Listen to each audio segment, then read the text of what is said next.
I would like to discuss today something related to a very common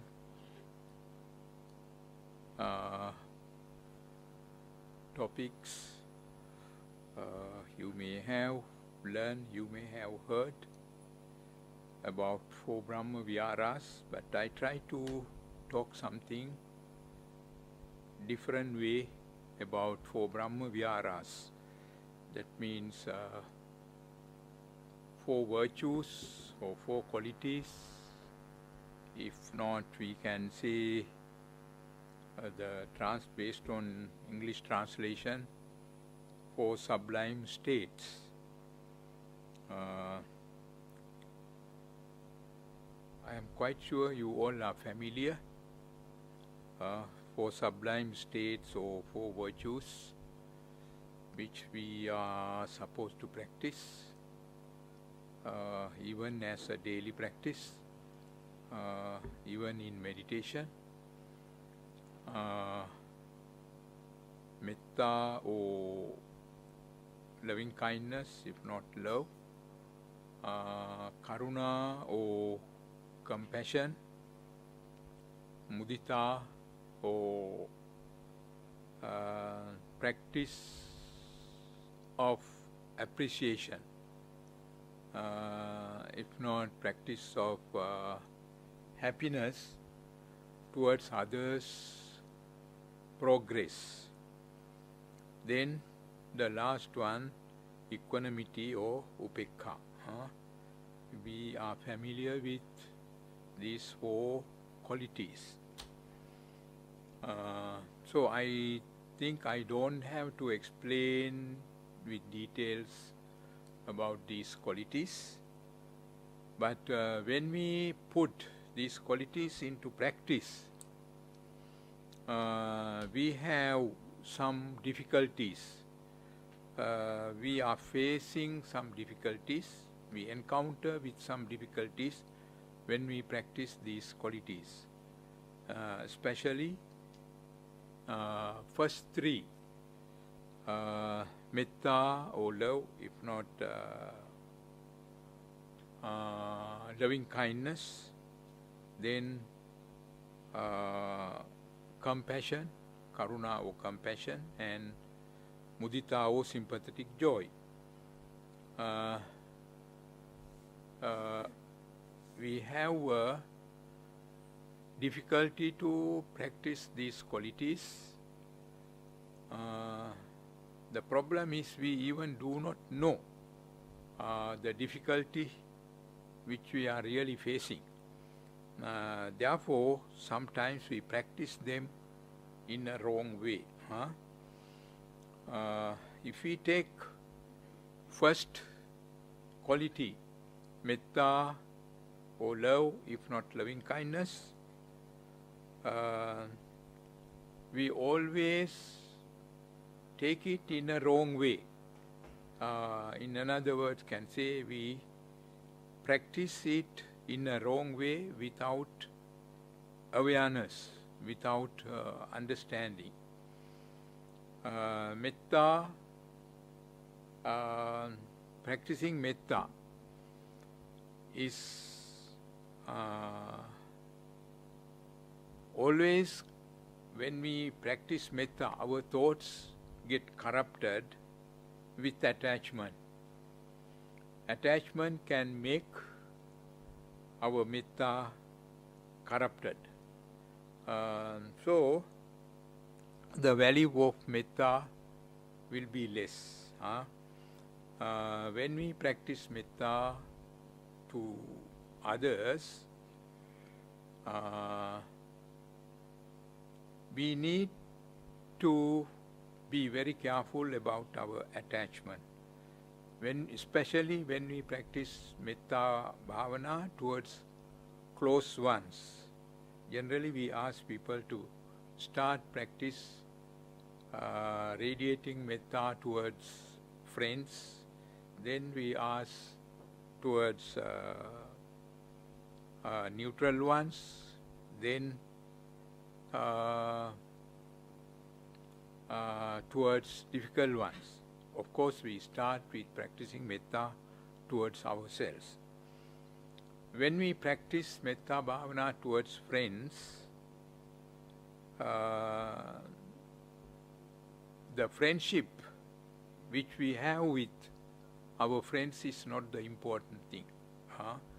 If we think these people are my friends, so I love them, I wish their happiness, I want them to be happy, I want them to be free from all the disturbances, difficulties, just because they are our friends, there is a possibility to arise hidden attachment.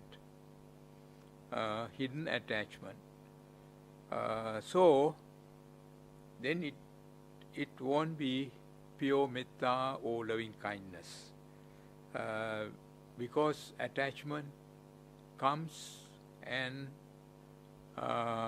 pollute the purity of our metta. But if we are very understanding, if we have some wisdom which we have acquired with the help of Buddhism, we can avoid it. For example,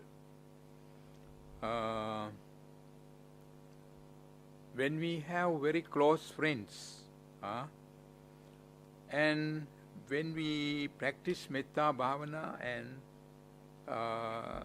thoughts come to us about our friends,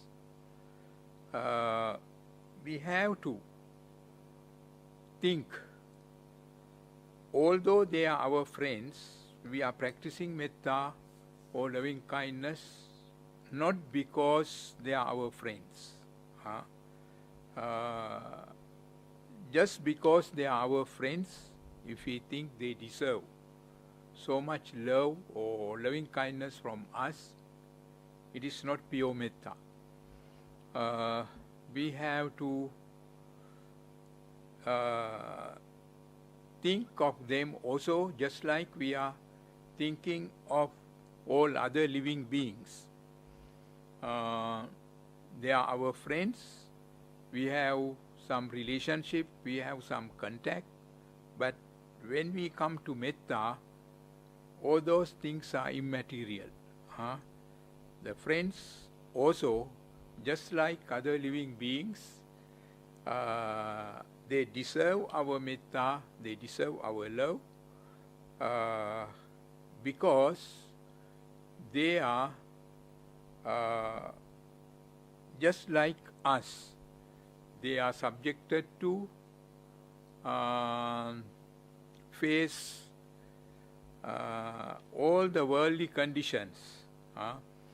They are subjected to get old, they are subjected to get sick, they are subjected to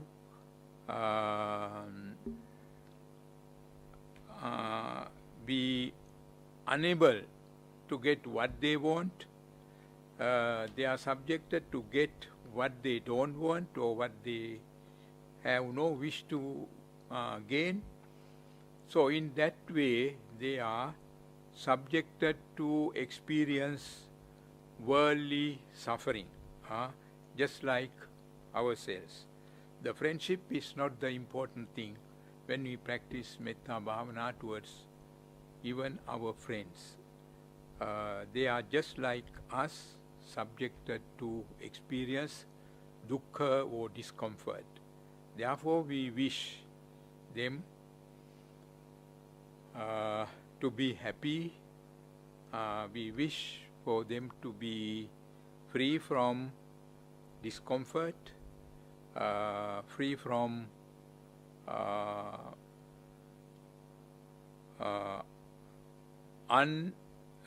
free from painful experiences. We wish in that way, because not because they are our friends. They deserve happiness, they deserve comfort, they deserve freedom from suffering. Therefore, we wish their happiness. We should not let our attachment come forward. Oh, they are our friends. They have done so much. They have helped us in many ways. So we wish them happiness. That is very, very personal wish. So metta, the quality is not a quality which we have to practice as a result of our personal friendship, personal relationship. It must go further than that. So when we think of other aspect also, if we think of parents, how do parents should practice metta towards their children? It is extremely difficult to tell them how to practice, because when we talk about parents and children, attachment comes first. It is very natural. I am telling about this not as a mistake. It's a natural thing. Parents have so much attachment towards children. So in that case, can they practice metta towards their children without being attached to them? It is a very, very difficult thing. Especially nowadays, more difficult. Because now families have only one child, the most two, in very rare cases about three. So they are very close to children, and their attachment, their love is very strong. But if there are 2 children, 3 children, 4 children, 5 children, but it is difficult to say about this in Singapore. To practice metta and karuna, that means compassion, the metta and karuna, that means love and compassion, easier. Easier means that can be a good opportunity to practice in a pure form, metta and karuna in a pure form. But it doesn't mean you should not understand this wrongly. I am asking Singapore parents to have many children. But in a family, if there are, I am taking this as an example. In a family, there are few children, let us say 4. Father and mother try to have metta towards all the 4 or 5 children in the same way.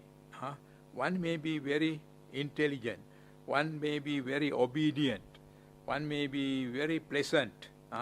They may have differences.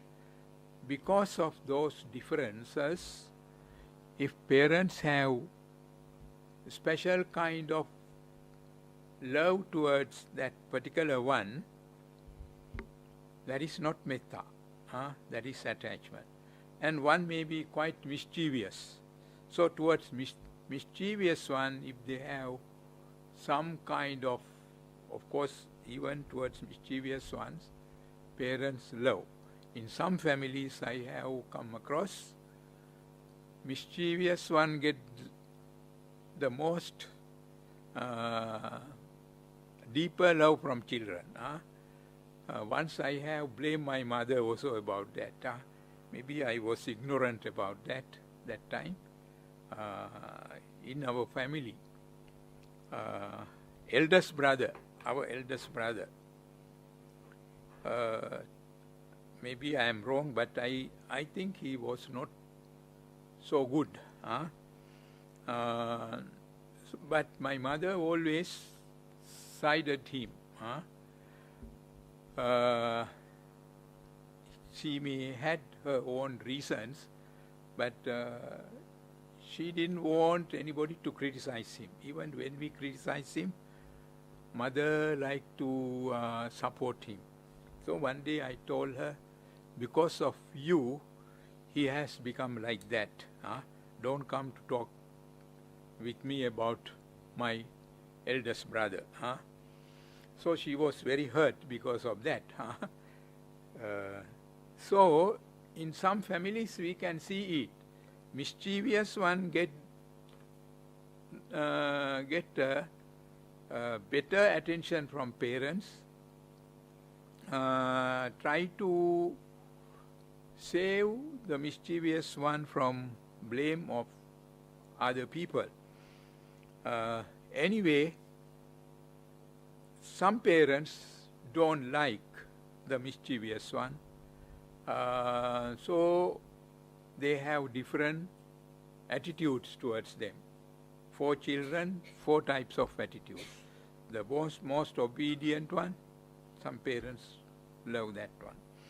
Most intelligent one, some parents love the most intelligent one, like this.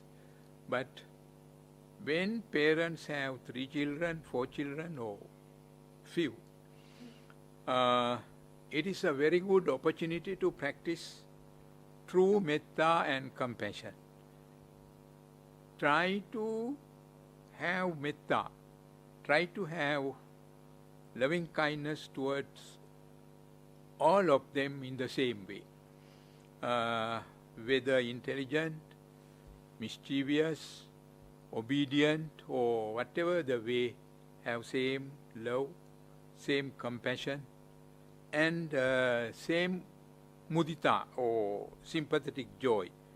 When one child achieves some success, if parents have more happiness than another one achieves success, it is not a good way of practicing mudita or sympathetic joy. So, generally we know for parents, they have attachment towards children, therefore difficult to practice metta in the same way we learn in teachings of the Buddha.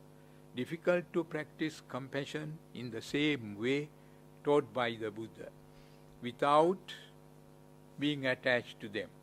But we should take it as an opportunity. Children, it is extremely difficult if there are 4 children in a family, extremely difficult to expect all of them to be exactly the same. They are different. So we can recognize their difference, we can understand their difference, but love should be exactly the same which we practice towards them. Compassion should be exactly same when we practice compassion, when we are compassionate towards them. Then when we see their success, also it should be exactly the same when we appreciate their success. So, being parents, generally see they have to be attached to children. But if they use wisdom, that is a good opportunity to practice love, compassion and sympathetic joy in the same way and test themselves whether they can develop those qualities up to a higher level. Then when we talk about a teacher also, if a teacher has, let us say, 20 children, 30 children, how many children are in a class in Singapore schools? 30? We have sometimes 50 over in Sri Lanka. I used to teach in classes when there were about 80. 90 or so. And so I taught until I lost my voice. So let us say 30. If a teacher is willing to practice these qualities, metta, karuna, mudita, upekha, love, compassion, appreciation of the success, which we call mudita, and upekha, equanimity. A teacher must take it as a very good opportunity. Actually, when we think of practicing these four qualities, we can say teachers are very, very fortunate people. They have a very good opportunity to practice these qualities. A good teacher, I am not using the word good in a simple way, but a teacher who has a quality of a teacher, true quality of a teacher, must use having 30 children, let us say 20 or 30, is a very good opportunity to practice these four qualities. Cannot have special favor towards one student, one pupil. They are very different. 30 maybe 30 type of children. We all know in the whole world we can't find two human beings exactly the same. They are very different. Their temperament, their interest, their behavior, due to many reasons they are different. Buddhism added one extra reason, their past life. Past life also plays a very important part of our characters and behavior. So, everybody is different. But as a teacher, our duty is to teach all the children out of love, compassion. Then we are supposed to appreciate when they do well. We are supposed to appreciate. Our favorite, they cannot have a favorite student. So, even the teacher's own child may be in the class, but if the teacher is very happy with the success of own child in the same class and not so happy of the success of another child, another person's child, there is no sympathetic joy there. There is no mudita, the quality which we call mudita there. So, teacher has a very good opportunity to practice these qualities. Then when they have difficulties, when children have problems, that is a good opportunity for the teacher to practice the last quality, fourth quality, which we call upekha or equanimity. Should not show emotions.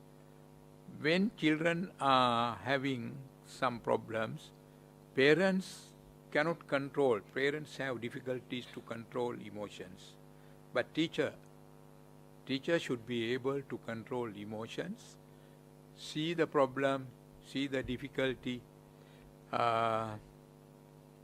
which is facing by the pupil. So, then only a teacher can help and choose the right way to help children by practicing by practicing equanimity. So, in our life, when we live in different positions, those positions we can use to practice these qualities. For a monk also, being a monk is a very difficult thing when a monk is working with people, working in the society. There are many type of people. If we think of a monastery, many kind of people come to the monastery. Monks have to work with many kind of people. If a monk can pay attention towards 4 Brahma Viharas, he can work with all kind of people who used to come to the monastery in the right way. If the monk has no proper training or understanding about 4 Brahma Viharas, metta or love, karuna or compassion, mudita or sympathetic joy, and equanimity, monk will have a great difficulty. Monk's work is even more difficult than a teacher's work. By his work, by his position, he is not supposed to take any kind of special attention towards different people come to him, thinking this one is known to me for many years, this one has been helping me for many years, this one is related to me, in the future I can get a lot of help from this one. Thinking of all these things, monk cannot have a special attitude, a special attachment towards any of the followers, if not any of the people who come to the monastery. Everybody should be the same. But generally people used to talk, so and so is the favorite supporter of the monk. It cannot happen. In Buddhist way, it cannot happen.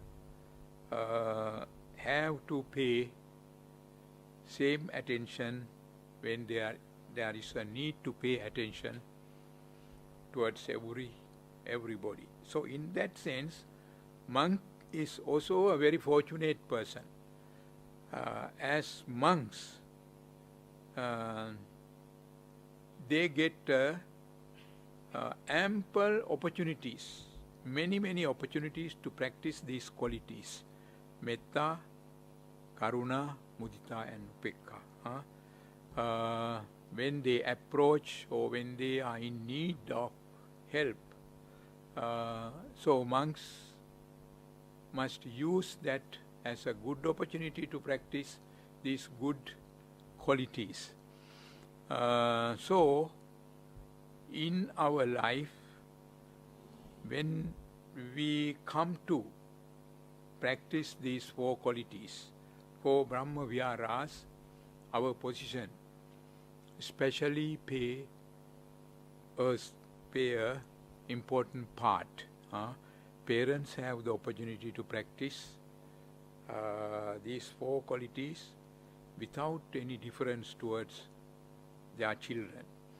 Teachers have a lot of opportunities to practice these 4 qualities towards their children, students. The monks have even more opportunities because their society is wider. They get many people, many kind of people. They have the opportunity to meet many kind of people, and generally some people come when they have some problems, when they need some help. So monks have a great opportunity to help them within these four qualities. Genuine way practicing these four qualities. If we can understand this in our daily life, it is easier for us to practice these four practical qualities taught by the Buddha. So I would like to stop here.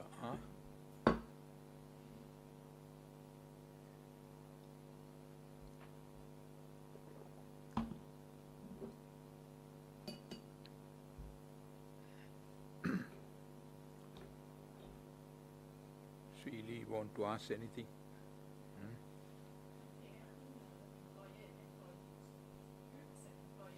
Yeah, that's a very good thing you pay directed attention. Employer and employees also have an opportunity practicing these qualities same way. And the important thing or beautiful thing is, if employer is practicing these qualities in a Buddhist way, no need to give the name Buddhist way, because some employers are not Buddhist. To practice these four qualities, no need to be a Buddhist. Anybody can practice.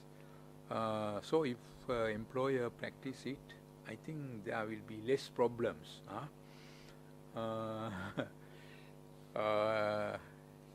They should take it as an opportunity to practice these qualities. But in this worldly life, it is extremely difficult to find employers who think in that way. Do you have anything? No, Upekha.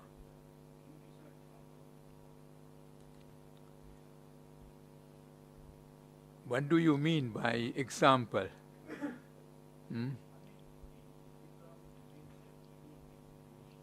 Yes.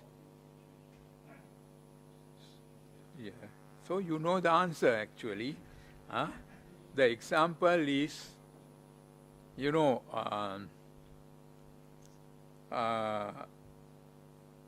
if we take in a family where there are, when we talk about family, parents and children, when a child is having some problems, let us say health problem, that is a time for parents to practice love, compassion, and upekha. That means, what do you call, equanimity also. It doesn't, equanimity, practicing towards a difficulty or problem faced by a child, is not that practicing indifference.